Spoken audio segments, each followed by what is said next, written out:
BSc first semester subject है botany. Botany में जो यूनिट नंबर फर्स्ट है उससे रिलेटेड एक टॉपिक आज इस वीडियो में डिस्कशन किया जाएगा।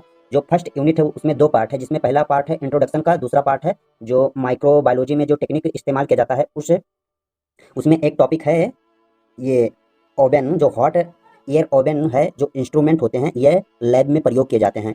तो इससे पहले मैंने माइक्रोस्कोप को डिस्कशन कर चुका हूँ, ये कितने टाइप के होते हैं, लाइट, फेज, इलेक्ट्रॉन माइक्रोस्कोप, इसका सबका डिस्कशन हो चुका है। स्टेनिंग टेक्निक, ये सारे टॉपिक कंप्लीट हो चुके हैं। जो आज इस वीडियो में डिस्कशन किया जाएगा, जो प्रयोगशाला में उपयोग किए जाने वाले मशीन होते हैं, इंस्ट्रूमेंट होते हैं, उसका डिस्कशन किया जाएगा। जो आज का टॉपिक है hot air oven autoclave machine, को मैंने डिस्कशन कर चुका हूँ, आपको इसी चैनल पर मिल जाएगा।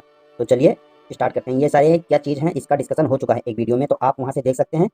तो चलिए मैं जो आज का टॉपिक है वहीं पर ले चलता हूँ।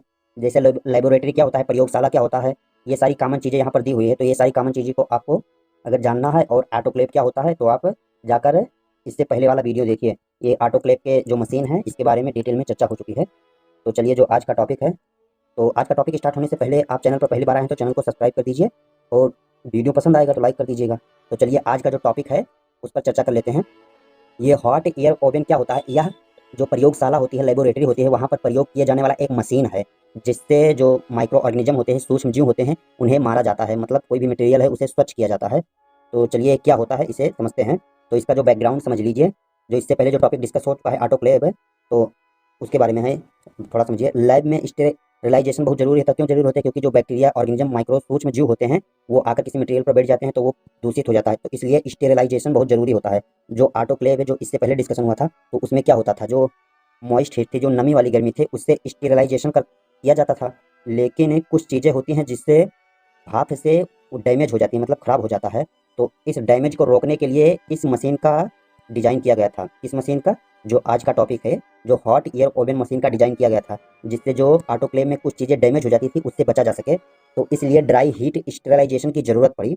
तो हॉट एयर ओवन इसीलिए डिज़ाइन किया गया था। जो ऑटोक्लेव में कुछ चीज़ें डैमेज हो जाती थी तो उससे बचने के लिए हॉट एयर ओवन मशीन का डिज़ाइन किया गया था। तो इसका बैकग्राउंड है। तो इस हॉट एयर ओवन को समझने के लिए बैकग्राउंड बहुत ज़रूरी है।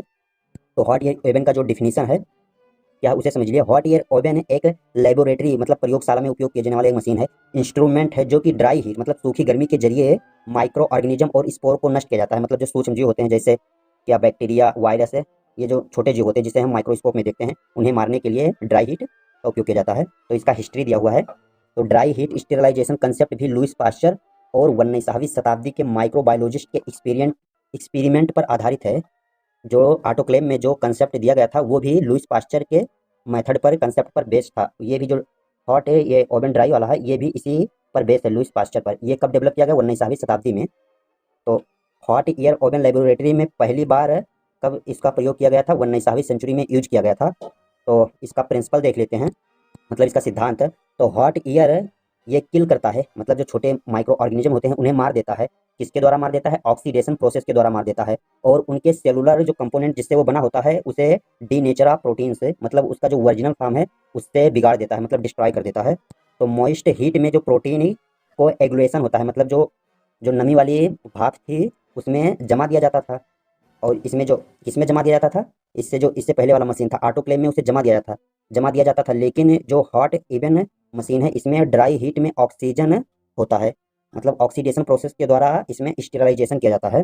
और स्पोर्स को मारने के लिए हाई टेम्परेचर और बढ़ा दिया जाता है। मतलब वहाँ पर टेम्परेचर 100 से 121 के बीच में था ऑटोक्लेव में, लेकिन यहाँ पर ड्राई हीट ओवन मशीन में टेम्परेचर को बढ़ा दिया जाता है, लगभग 160 से 180 डिग्री सेल्सियस कर दिया जाता है। और समय 1 से 2 घंटे हो जाता है। लेकिन ये मटेरियल पर डिपेंड करेगा कि समय कितना लगेगा, तो इस मशीन में कौन सा आप मटेरियल यूज करते हैं। तो जो हॉट एयर ओवन मशीन है वो कैसा बना है, तो उसका कंस्ट्रक्शन देख लेते हैं। तो उस मशीन में एक होता है इंसर्टेड चैम्बर होता है, मशीन में लगा होता है, मतलब मशीन का एक पार्ट है। तो ये क्या होता है, ये हीट हीट रिटेन करने के लिए स्टीम की बनी होती है, मतलब जो गर्मी है उसे बनाए रखने के लिए, जिससे गर्मी बाहर न जाए, तो एक चैम्बर कमरा होता है। और इसका जो सेकेंड वाला है हीटिंग एलिमेंट होता है, मतलब जो मशीन में लगा होता है जिससे वो गर्म हो जाए, तो उसमें गर्म होने के लिए इलेक्ट्रिकल रॉड लगे होते हैं जो गर्मी पैदा करता है। और थर्मोस्टेट होता है जो कि टेम्परेचर को कंट्रोल करने के लिए लगा होता है। और एयर सर्कुलेशन फैन होता है। ये एयर सर्कुलेशन फैन क्या काम करता है? तो यह हीट को यूनिफॉर्मली डिस्ट्रीब्यूट करने के लिए होता है, मतलब पूरे चैम्बर में जिससे गर्मी फैल जाए, उसी के लिए क्या लगा होता है? एयर सर्कुलेशन फैन लगा होता है। तो इसका जो पांचवा पॉइंट है, मतलब इस मशीन का जो पांचवा मेन पार्ट है, तो वो होता है डुअर विथ स्टील होता है, मतलब जिससे अच्छे तरीके से बंद हो जाए, जिससे कहीं से गर्मी बाहर लीकेज ना होने पाए। तो इसलिए एक डोर लगा होता है, एकदम पैक होता है, सील होता है। और रैक होता है इंस्ट्रूमेंट या मीडिया रखने के लिए। रैक किस काम के लिए आता है? जिससे आप कोई चीज़ उसे स्टेराइजेशन करेंगे, मतलब साफ सुथरा करेंगे, तो उस जिस पर वो चीज़ रखेंगे उसे रैक बोला जाता है। तो यह है मशीन, हॉट एयर ओवन ये मशीन है। इसी के अंदर ये चैम्बर वाला पार्ट है। अभी इसका एक एक पार्ट आप देख लीजिए। ये मशीन है, ये मशीन के सारे पार्ट हैं।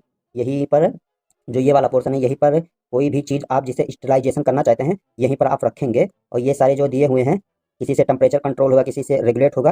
तो ये सारी चीज़ें आप देख लीजिए, सारा एक एक पॉइंट लिखा हुआ है।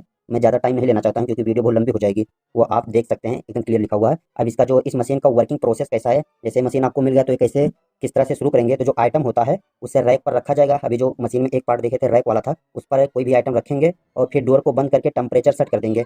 जिस तरह से आपका मटेरियल है उसी तरह से आप टेम्परेचर सेट कर देंगे। फिर जो गर्मी है हीट ऑन कर देंगे, जिससे चैम्बर जो है गर्म हो जाएगा। और टाइम सेट कर देंगे, मतलब जितना टाइम है उसका मेंटेन करने के लिए यूजली 1 से 2 घंटे लगते हैं। लेकिन ये मटेरियल पर डिपेंड करता है कि कौन सा मटेरियल आप यूज कर रहे हैं इस मशीन के लिए। तो उस मटेरियल के अनुसार टाइम सेट कर दिया जाता है।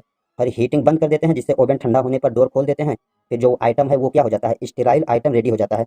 मतलब जिसे आप बैक्टीरिया मुक्त करना चाहते हैं कि एकदम वो साफ सुथरा स्वच्छ रहे, जिससे कोई बैक्टीरिया उस पर ना हो, तो एकदम रेडी हो जाएगा। तो इसका उपयोग, तो चलिए इस मशीन का यूजेज देख लेते हैं, कहाँ पर इसका यूज होता है। तो इस मशीन का यूज होता है ग्लास बियर स्टरलाइजेशन में, ऑयल पाउडर्स में, मेटल इंस्ट्रूमेंट में और लेबोरेटरी में, प्रयोगशाला में इस मशीन का यूज होता है। तो अब जो नेक्स्ट मशीन है लेमिनार एयर फ्लो क्या होता है, इसे नेक्स्ट वीडियो में डिस्कस किया जाएगा। अगर आप चैनल पर पहली बार आए तो चैनल को सब्सक्राइब कर दीजिए, वीडियो को लाइक कर दीजिए। और जो इसका नेक्स्ट पार्ट है अगले वीडियो में डिस्कशन किया जाएगा। तो चलिए इस वीडियो को यहीं पर एंड करते हैं। Thank for watching my video.